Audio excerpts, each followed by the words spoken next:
बोलो विठ्ठल भगवान की। हमारे वृंदावन में सप्त निधि हैं। कौन कौन से? गोविंद देव, मदन मोहन, गोपीनाथ, राधा रमण, राधा वल्लभ, श्री जुगल किशोर और वृंदावन बिहारी, कुंज बिहारी लाल। ये वृंदावन के सप्त निधि हैं जो वृंदावन में प्रकट होकर के सबको दर्शन दे रहे हैं।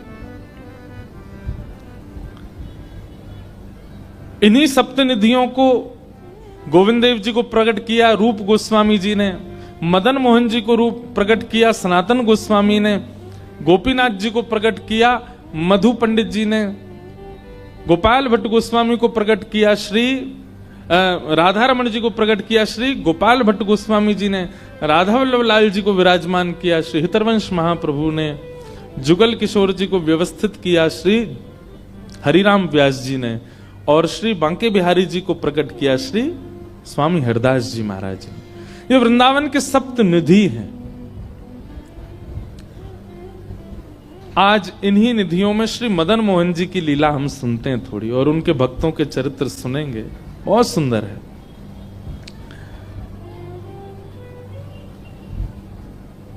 रूप सनातन दो भाई थे, और ये दोनों श्रीमद चैतन्य महाप्रभु के कृपा पात्र, और महाप्रभु जी की आज्ञा से आप दोनों वृंदावन आए। बहुत ध्यानपूर्वक सुनिए सब लोग। तो रूप गोस्वामी वृंदावन आए। अब लीला तो बहुत बड़ी है कि इन पर महाप्रभु जी ने कैसे कृपा की, और कृपा करके इनको कैसे भक्ति भाव में व्यवस्थित किया और इनको वृंदावन भेजा। एक बात याद रखिएगा, सोई सुहागन प्रिय जाहि रीछ है। आप श्रद्धावान बने हो इसका मतलब आपकी भक्ति है। आप विश्वासवान बने हो ठाकुर जी के प्रति इसका मतलब आपकी भक्ति है। लेकिन आपके चित्त में ठाकुर जी के प्रति प्रेम निष्ठा भरी है इसका मतलब आपका कोई बल नहीं है। ठाकुर जी चाह रहे हैं आपसे, इसीलिए आप प्रेम कर रहे हो उनसे। प्रेम के अलावा ठाकुर जी के सन्मुख आप जो भी प्रस्तुत कर रहे हो वो आप कर रहे हो, पर ठाकुर जी से जो आपका प्रेम हो रहा है ना, वो ठाकुर जी की इच्छा से हो रहा है, उसमें आपका कोई हाथ नहीं है। ठाकुर जी से प्रेम ठाकुर जी की कृपा से होता है, बाकी सब आपकी इच्छा से होता है। तो रूप गोस्वामी वृंदावन में रहते थे। एक दिन इनको अनुभव हुआ कि एक नन्हा सा बालक, अच्छा ये रोज अपने भजन करते थे और भजन में व्याकुल होते थे, हे नाथ कब मिलोगे, मुझे पता है आप इसी व्रज वृंदावन में हो, आप इसी यमुना के तट पर हो, मुझे कब मिलोगे। रोज व्याकुल भाव से पुकारते थे। एक दिन श्री रूप गोस्वामी बैठे थे अपने यमुना तट पर, और तभी उनको नन्हा सा एक बालक अपनी ओर बुलाता हुआ दिखा। थोड़ी देर में वो बालक अंतर ध्यान हो गया। रूप गोस्वामी जब पीछे दौड़े तो देखा कि आगे एक टीला था, एक मिट्टी का टीला, और उसके ऊपर गैया खड़ी है और अपने चारों थनों से दूध प्रवाहित कर रही है। बिना किसी के हाथ लगाए दूध निकल रहा था थनों से। जाकर के जब उस टीले को हटा करके देखा तो वहां से वृंदावन के प्रथम निधि श्री गोविंद देव जी प्रकट हो गए। वो गाय उनका अभिषेक कर रहे थे, और इस प्रकार वृंदावन के प्रथम निधि श्री गोविंद देव जी वृंदावन पधारे। रूप गोस्वामी को श्री गोविंद देव जी प्रकट प्राप्त हुए, और इस भाव को सुनकर के आचार्य जन प्रसन्न तो बहुत हुए, लेकिन रूप गोस्वामी के भैया सनातन गोस्वामी बड़े चिंतित हो गए। ठाकुर जी मेरी भक्ति में कोई कमी रह गई, मेरे भाव में मेरे प्रेम में कोई कमी रह गई, आप मेरे पास नहीं आए अभी तक। और आप मनी मन सोचते जैसे रूप को मिले हो वैसे सनातन को कब मिलोगे। सनातन गोस्वामी मथुरा में यमुना जी के तट पर रहते थे और भजन करते थे। बहुत सुंदर कथा है, ध्यान से सुनिएगा। बिहरत निस दिन कुंज गलिन में ब्रजजन मन सुख धाम, मदन मोहन को रूप निरख सनातन बलि बलि जाए। तो सनातन गोस्वामी मथुरा में निवास करते थे। और आपका नियम था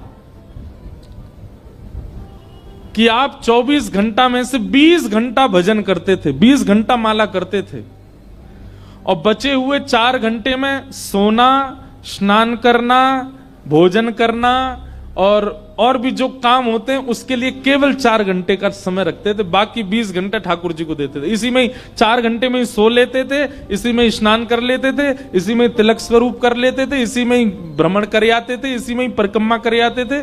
इससे अधिक समय संसार के लिए नहीं। कई लोग कहते हैं कि महाराज एक बात बताइए, संत महापुरुषों को देख करके इतना आकर्षण क्यों होता है, उनको देख करके इतना उनसे प्रेम जैसा क्यों होता है? हम में और संतों में अंतर क्या है? हम 24 घंटे दुनिया के लिए रखते हैं, उसमें से थोड़ी देर ठाकुर जी को देते हैं, और वे 24 घंटे ठाकुर जी के लिए रखते हैं, उसमें से थोड़ी देर संसार को देते हैं। इसलिए वो प्रिय लगते हैं, इसलिए वो अच्छे लगते हैं, इसलिए आनंददायी लगते हैं। ये ठाकुर जी के लिए नहीं। अधिकतर लोगों को सुना गया होगा, सुनते हुए आपने देखा होगा कि भाई वृंदावन क्यों नहीं जा रहे, बन ही नहीं रहा, कोई योग ही नहीं बनना, समय ही नहीं मिल रहा मुझे जाने का। कभी आपने किसी को ऐसे कहता हुआ सुना, भाई तुम शादी में नहीं आए, क्या करें, ठाकुर जी से समय ही नहीं मिलता हमको, क्या करें, ठाकुर जी की भक्ति से हमको बिल्कुल समय ही नहीं होता। हाँ, एक मध्य प्रदेश में हनुमान जी का मंदिर है, तो हनुमान जी के मंदिर के ठीक बगल में एक पुलिस स्टेशन है। असली घटना है, इसी कलिकाल की 50-60 साल पुरानी, और 50-60 तो ज्यादा बोल दिए मैंने, शायद 30-40 साल पुरानी घटना होगी। तो हनुमान जी के मंदिर में एक सिपाही, एक पुलिस वाले, छोटे, ज्यादा उच्च श्रेणी के नहीं थे, हवलदार थे। तो वो रोज पहले हनुमान जी को प्रणाम करते, फिर अपने पुलिस स्टेशन जाते थे। तो हनुमान जी में उनकी इतनी निष्ठा थी, कई बार वो हनुमान चालीसा पाठ करके हनुमान जी को देखते और नेत्र बंद करते, 4-4 घंटे बैठे रह जाते मंदिर में, और फिर अचानक आंख खुलती तो भागते। तो पुलिस स्टेशन के जो मुख्य इंस्पेक्टर थे वो उनको डांटते, ए भाई तुम समय पे नहीं आते हो, कहाँ रह जाते हो, क्या करते हो? बोले मैं हनुमान जी के मंदिर में बैठा रह जाता हूँ बगल में, आज तो मैं सुबह ही जाता हूँ, पर मैं क्या, बोले भक्ति वक्ति करनी है तो वर्दी उतारो, उसी में लगे रहो। बहुत डांट पड़ने लगी। एक दिन तो लास्ट वार्निंग दे दी, बोले कल से अगर तुमने एक भी दिन ऐसा किया तो तुमको हम निकाल देंगे। लेकिन बेचारे रोज हनुमान जी के पास आते। हनुमान जी के प्रति उनका कोई संबंध था, या तो भाई मानते थे या कुछ मित्र मानते, कुछ मानते थे। तो बाहर आए और बाहर से ही प्रणाम करने लगे हनुमान जी को। बोले अंदर नहीं आऊंगा, अंदर आता हूं तो आप पकड़ लेते हो और मेरी नौकरी छूट जाएगी। बाहर से प्रणाम करके जाने लगे तो मन बेचैन हो गया कि नहीं, क्या नौकरी इतनी बड़ी है मेरे लिए कि मैं हनुमान जी को बाहर से देख रहा हूं? नहीं, भीतर जाके प्रणाम तो करूं। अब लेट होऊंगा तो हो जाऊंगा, क्या होगा, निकाल देंगे मुझे। पर हनुमान जी तो ये जीवन भर साथ रहने वाले, ये मुझे कभी नहीं त्यागेंगे। भीतर गए और जैसे हनुमान जी को प्रणाम किया, उनका तो नियम था, देखते ही समाधि लग जाती थी, बैठ गए समाधि में। और दिन तो 3-4 घंटे की लगती थी, आज 8 घंटे की समाधि लगी। शाम हो गई और शाम होते ही जब होश आया, बोले जय हो बजरंगबली, तुम भी बढ़िया हो। मतलब जब पता था कि आज अगर मैं लेट हुआ तो मैं नौकरी से निकल जाऊंगा, तो आज 8 घंटा लंबी कर दी समाधि। अब शायद आप ही चाहते हैं कि मैं छोड़ छाड़ दूं नौकरी, ठीक है मैं जाता हूं अभी। अब वो मुझे डांट करके निकालें उससे पहले मैं ही निवेदन कर दूंगा, भाई मुझसे नहीं हो पाएगा। भीतर गए, इंस्पेक्टर साहब से जाकर के बोले भगवान आप रोज रोज मुझे डांटें, उससे अच्छा मैं आपसे निवेदन कर दूं, मैं इस नौकरी के लिए बना नहीं हूं, आप मुझे निकाल दीजिए।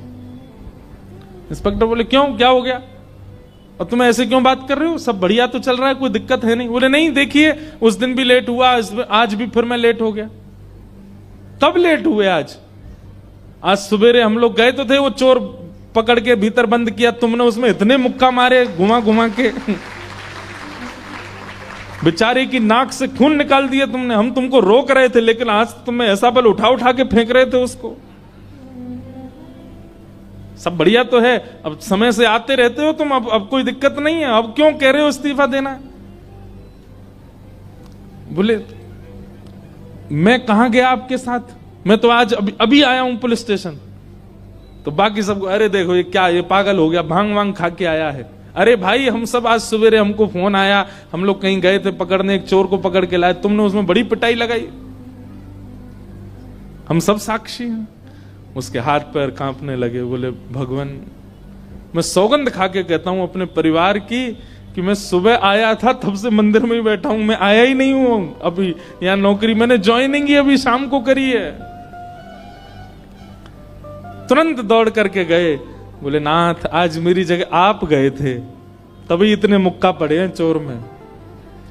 हनुमान जी महाराज गए उसकी जगह। इसका मतलब ये नहीं है कि कल एग्जाम है और आप कहो हे पंडरीनाथ आप ही मेरा रूप धारण करके चले जाओ, पास करवाया हो मुझे। ये तो भक्ति भाव पर निर्भर करता है, जिसका प्रेम अतीत होता है। और एक बात बिल्कुल शुद्ध तरीके से समझ लीजिए, संसार के लोगों को आकर्षण करने के लिए रूप है, संसार के लोग आकर्षित स्वरूप से होते हैं, संसार के लोग आकर्षित आपके वस्त्रों से होते हैं। ठाकुर जी का आकर्षण का केंद्र मानवों का केवल और केवल सरल स्वभाव।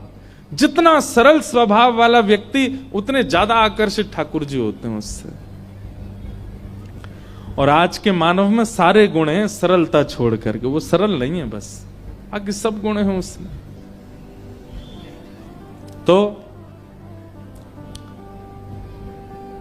सनातन गोस्वामी का नियम था कि वे 24 में से 20 घंटा भजन करते थे और 4 घंटे में शयन करना, स्नान करना, भोजन बनाना और भिक्षा लेकर के आना, ये सब 4 घंटे में ही करते थे।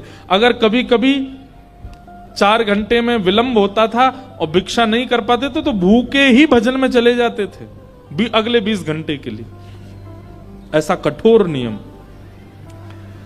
आप ब्रजवासियों के यहां से भिक्षा लेते थे और आपका नियम था पकी हुई भिक्षा नहीं लेते थे।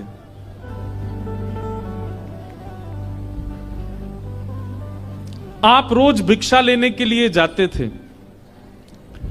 एक दिन आप भिक्षा लेने के लिए गए तो एक ब्रजवासी मैया थी, उनके घर में श्री मदन मोहन जी की सेवा विराजमान थी।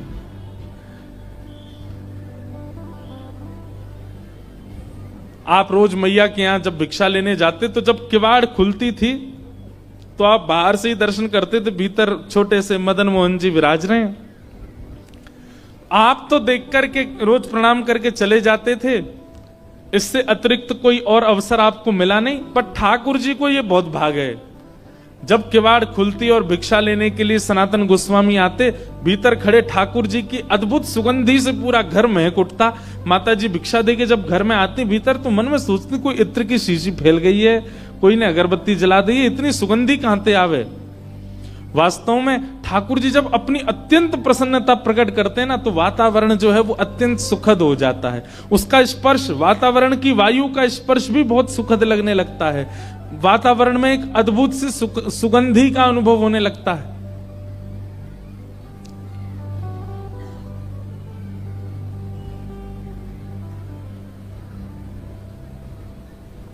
तो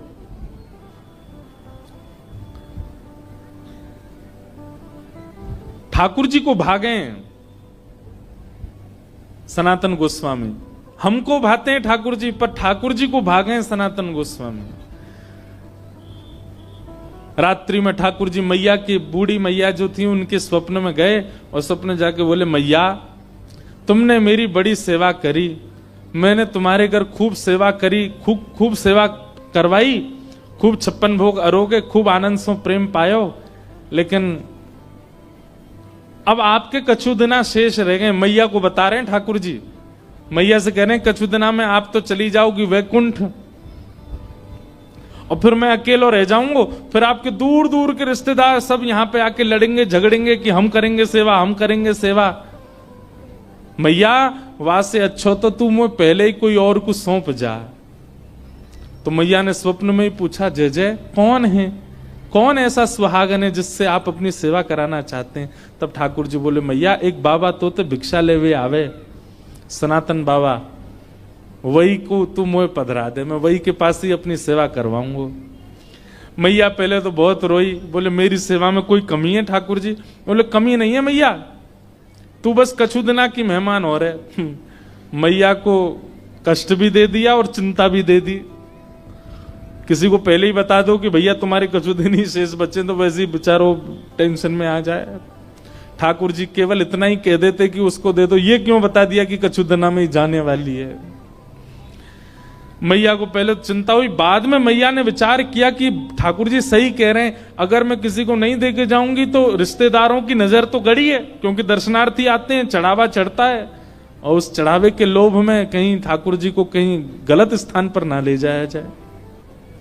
तो अगले दिन मैया ने श्रृंगार किया, भोग लगाया, इतने में बाहर सनातन गोस्वामी आ गए थे भिक्षा लेने।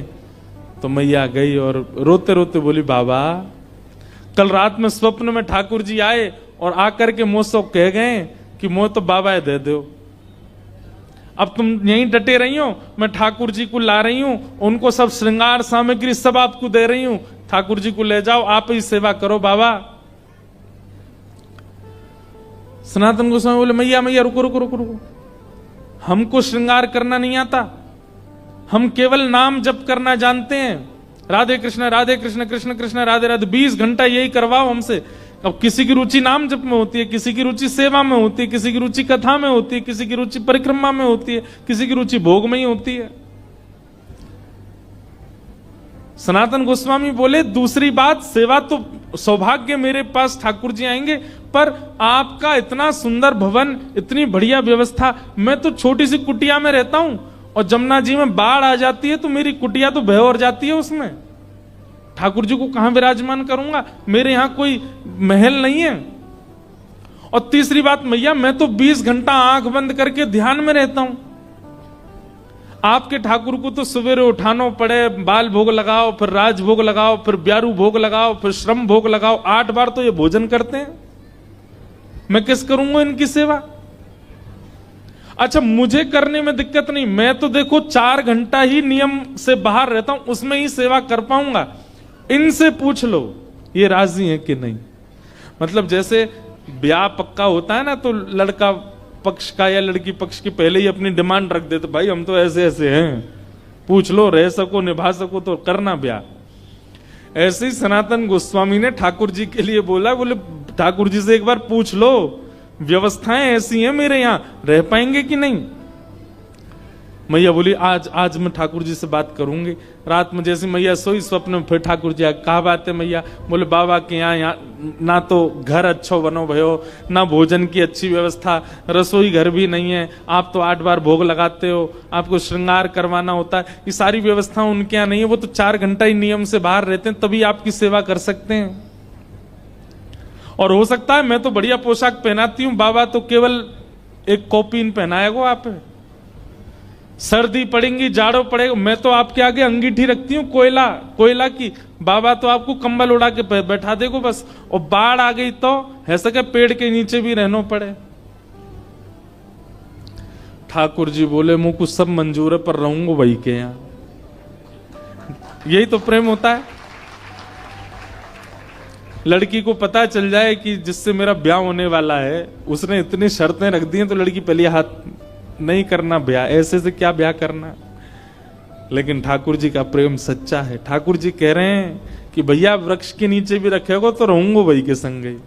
क्योंकि मैंने कल भी कहा था, ठाकुर जी व्यंजन के आदि नहीं रहते, ठाकुर जी तो व्यंजन बनावे वारे के आदि रहते हैं।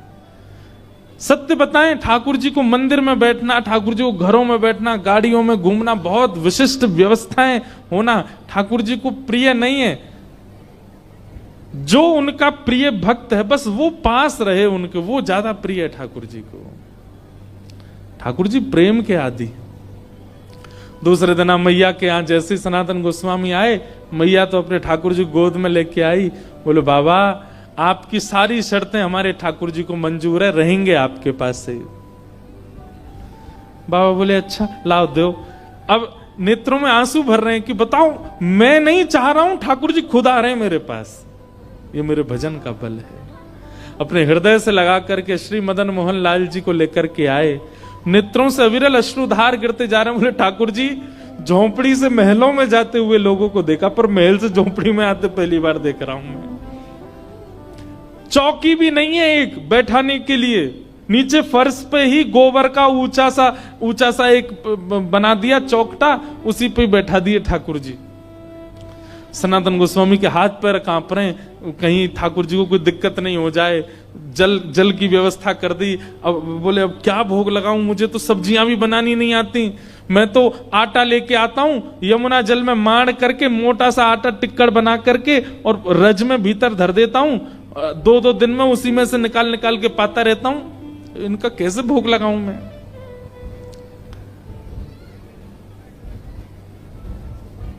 सनातन गोस्वामी जाते और जाकर के आटा लेके आते, आटे में यमुना जल डाल के, ना नमक डालते ना कुछ, उसको माड़ के खूब मोटा टिक्कर बनाते, उसको बढ़िया कंडों में उपलों में सेक करके टिक्कर बन जाता, वही ठाकुर जी के आगे धर देते। जय जय जय ही पाऊं मैं तो।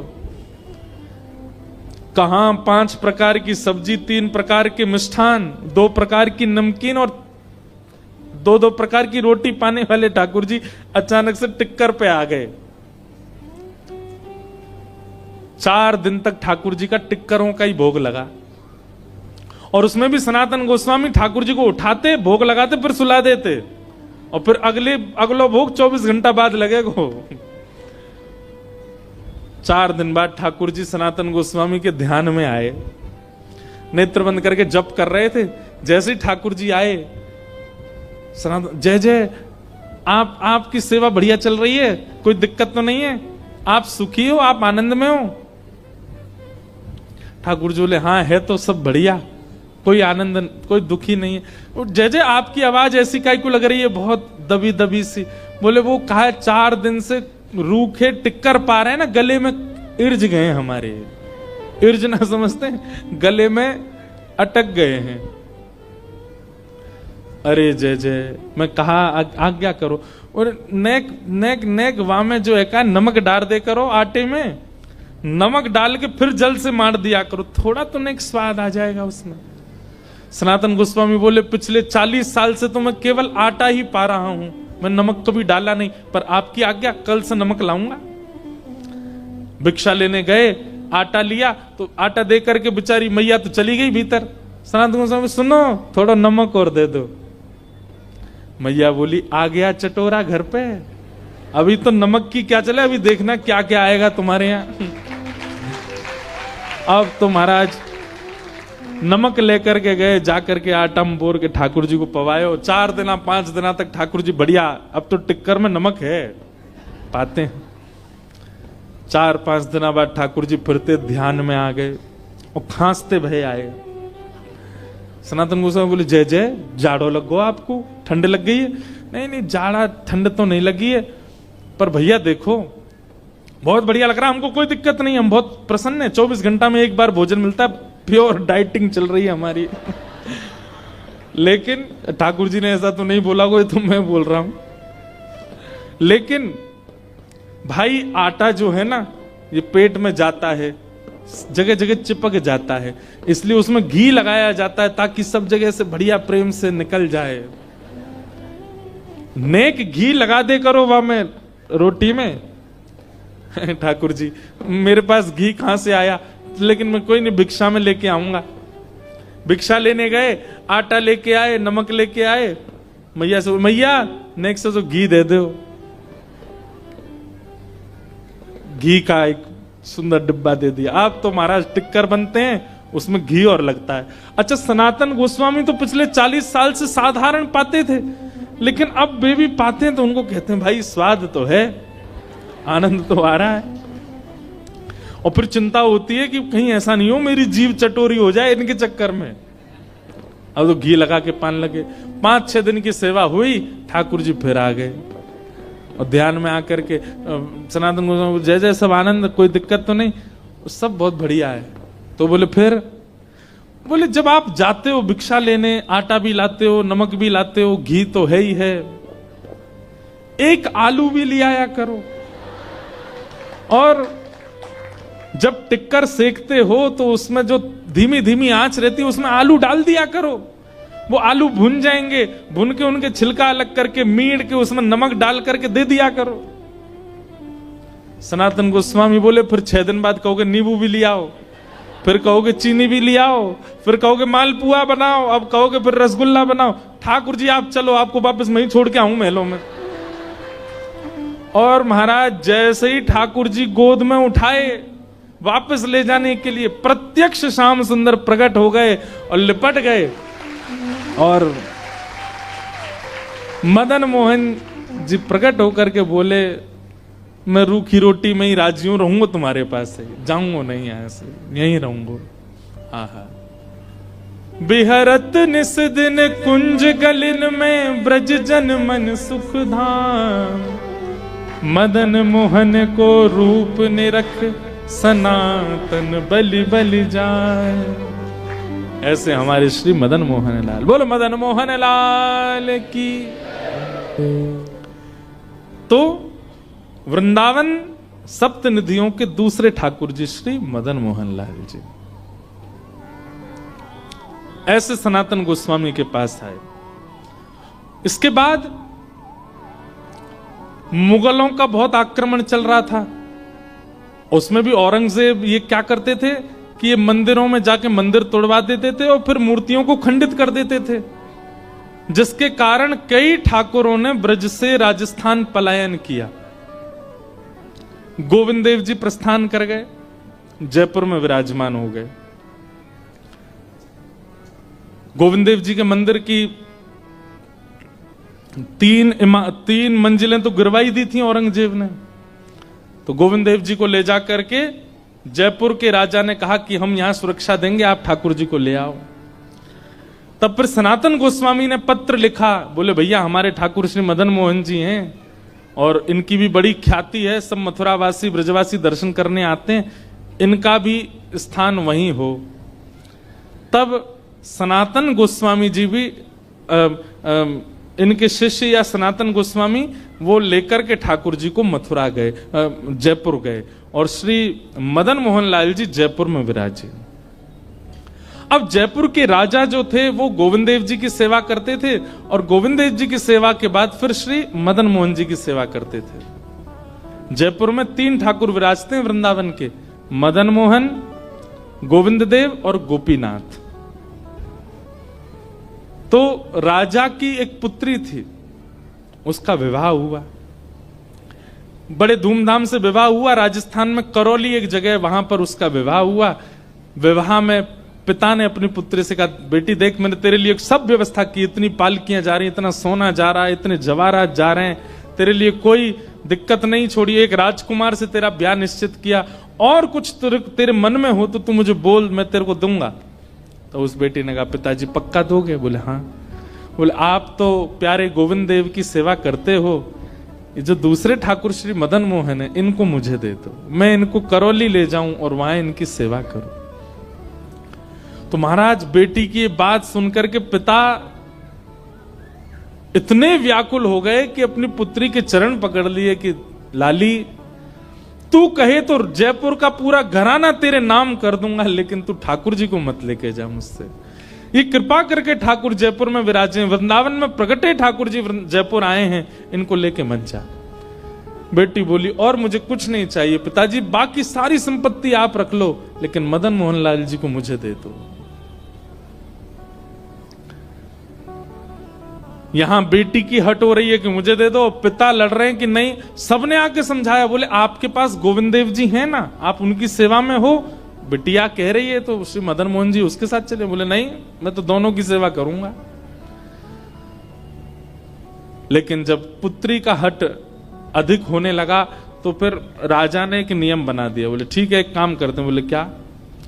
कल तेरे सामने 5 विग्रह एक जैसे रखे जाएंगे मदन मोहन जी के, पहले से 5वें तक एक भी अंतर नहीं होगा। एक से नेत्र, एक से नासिका, एक से होठ, एक से हाथ, एक से पैर, एक ही धातु, एक ही श्रृंगार, एक ही वस्त्र, एक ही इत्र, सब कुछ एक जैसा।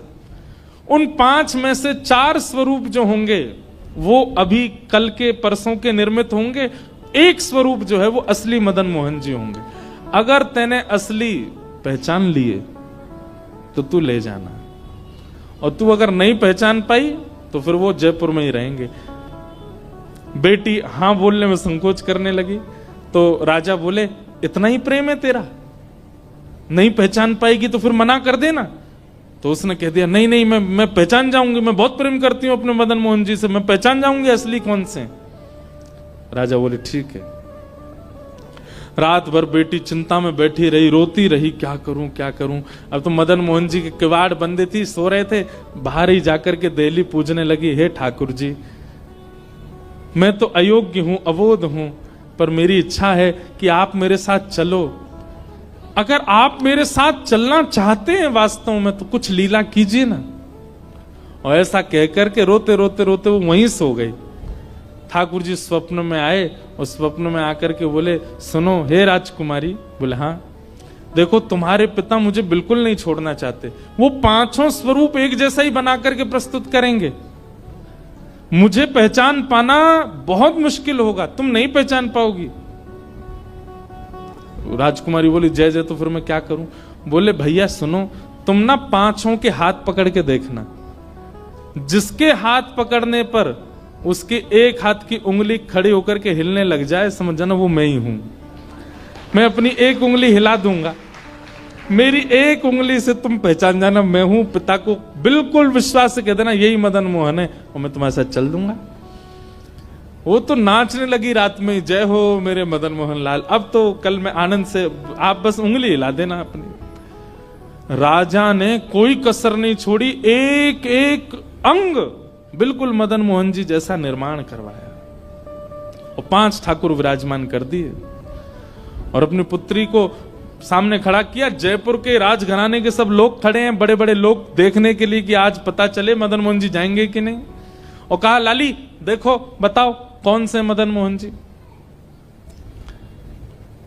नेत्रों में पट्टी बांधती थी ताकि स्पर्श से ही पहचान सके, तो पहले मुंह पकड़ती, उसके बाद यहां पकड़ती, हाथ पकड़ती, जैसे ही हस्त कमल पर हाथ घुमाती, उंगली नहीं हिलती, बोलती ये नहीं है।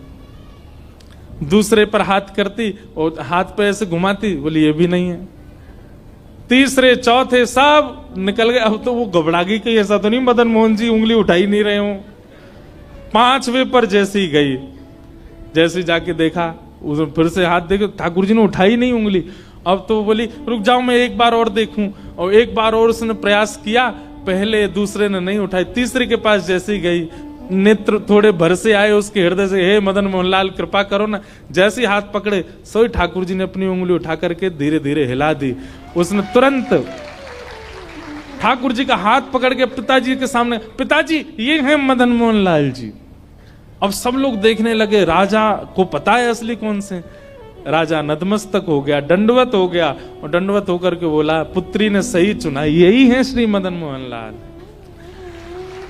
महाराज रथ तैयार किया, उसमें मदन मोहन जी को विराजमान किया और बहुत रोया राजा।